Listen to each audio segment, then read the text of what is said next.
Hey everyone, let's talk about something that trips up a lot of English learners, the difference between must and have to. They seem so similar, right?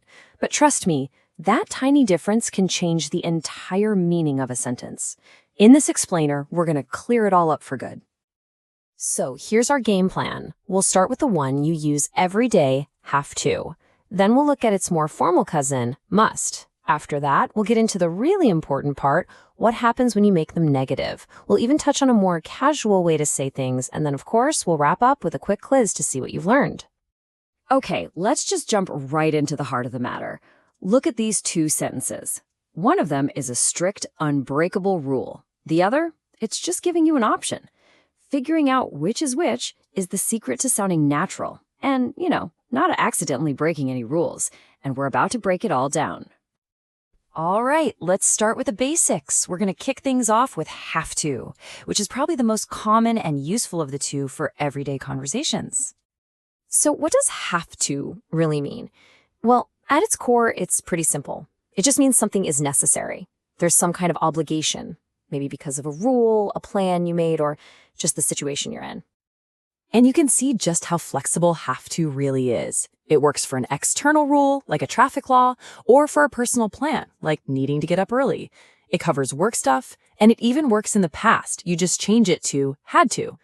See? It's a real workhorse.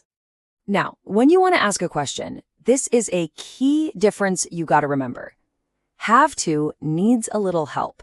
You need to use a helper verb, like do, does, or did at the beginning. So you'd ask, what do I have to do? It's a simple rule, but it's super important for sounding correct. Okay, and this part is absolutely crucial. When you make have to negative, it becomes don't have to. This does not mean something is forbidden. It just means it's not necessary. You have a choice. If I say, I don't have to get up early, it means I can sleep in if I want to. There's no obligation.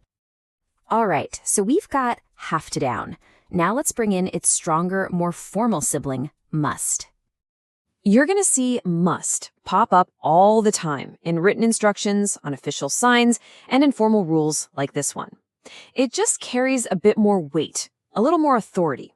Sure, you could say applications have to be received, but using must makes it sound serious and non-negotiable. Okay, here we go. This is the big one.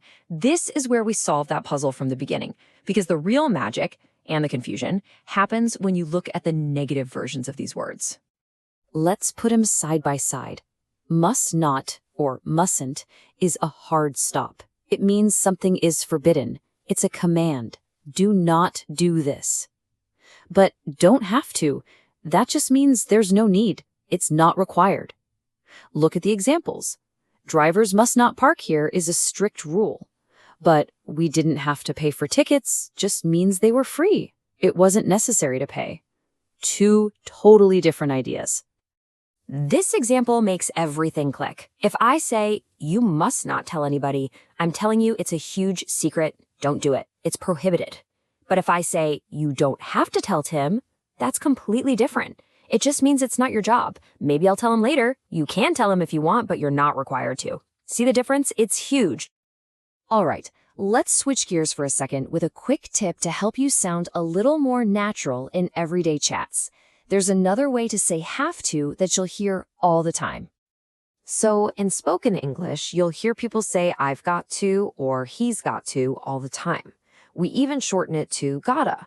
It means the exact same thing as have to, it just sounds a bit more informal and conversational. Saying I've got to go now is just a really natural way to say you need to leave. Okay, you've seen the rules, you've seen the examples. So, has it all sunk in? Let's find out. Time for a quick quiz to put your new skills to the test. All right, first question. We're talking about a written sign here, a rule. Which word fits best? Yep, it's must. Remember, must is perfect for those official, written down rules you see on signs and in documents. Nice job. Okay, check this one out. The big clue is that last part. It's okay to stay at home. What is that telling you? Exactly, it's don't have to. It's not forbidden to come, it's just not necessary. You have a choice. You're not obligated. This one basically gives you the answer right in the sentence.